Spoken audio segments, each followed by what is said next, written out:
Hi, today we're talking about twisting. Twisting is pretty straightforward, but I'd like to share with you today some of the things I've learned over the past 45 years. When it comes to twisting, you need to be able to grab it on both ends. And we're using a leg vise to grab it on one end, and we're using an adjustable twisting wrench to grab the other end. Now when it comes to twisting, your material doesn't need to be smoking hot when you twist it. It just needs to be hot enough that you can physically twist the material.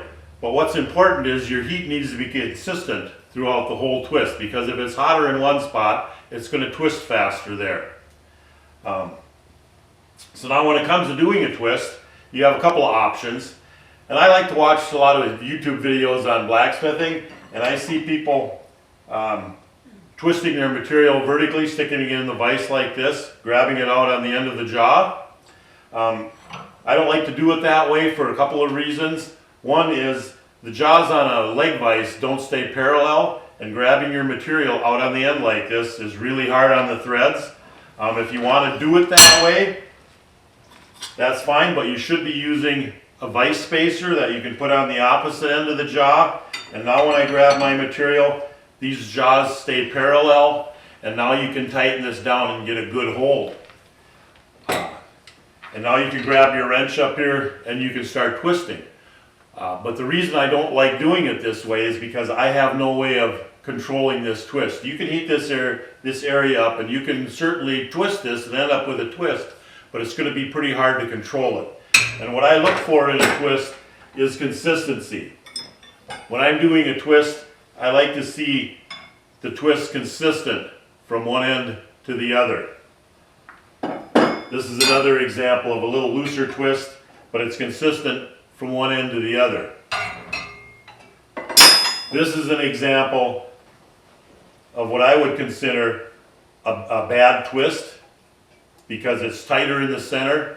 Both ends are looser, but both ends don't match. They're different. Now if you just did one twist like this, I'd call it a bad twist, but if you could duplicate this, a bunch of times, well then I'd say you have a pretty good handle on your twisting method. The way I like to do twisting is in the leg vise horizontally, like this, because now I can see where my twist is going to be, I can see where my wrench is going to be, and it allows me to control the twist better. But now there's another couple of things you need to keep in mind when you're doing this. If you're looking to do a 3-inch long twist, you're going to heat up an area that's 3 inches long. Your heat has to be right on the money.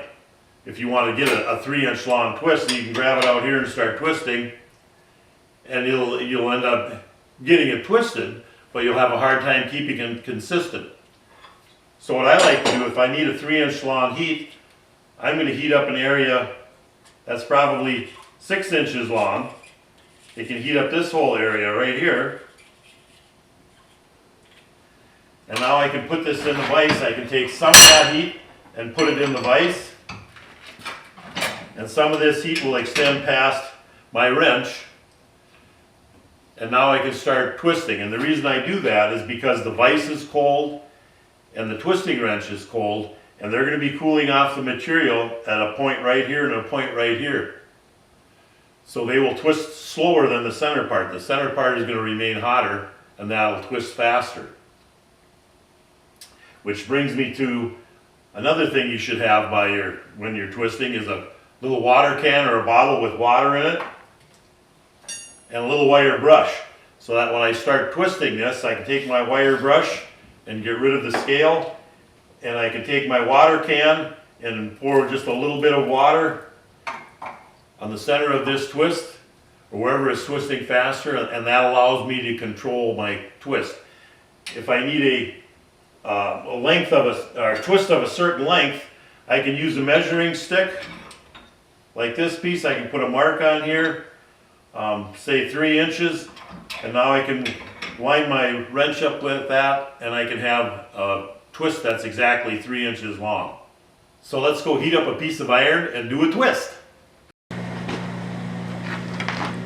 Okay, we've got our iron hot. I'm going to grab it in the vise here. Then grab it with the wrench, and you can see how the vise is starting to cool off our material.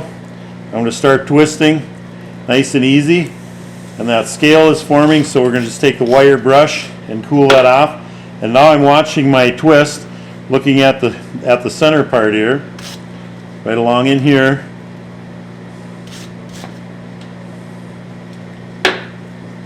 Just going to go nice and easy. Now you can see that the center part looks like it's where it needs to be, so I'm just going to take a little water and pour it on there. That'll slow that down a little bit.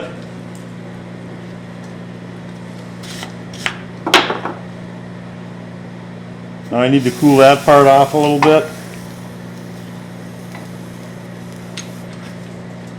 And there's my finished twist. Now to straighten it, I'm just going to loosen this up. I'm going to grab it on the diamonds, meaning on the corners, and give it a squeeze, and turn it 90 degrees and give it a squeeze. I'll do that a couple of times, and that'll take out 90% of your bends in here if it's not quite straight. And we can just give it a few taps like that to get it straight. Take the wire brush and clean it off, and we've got a pretty consistent twist. Well, now that's just one example of twisting. I mean, we got to remember to keep practicing.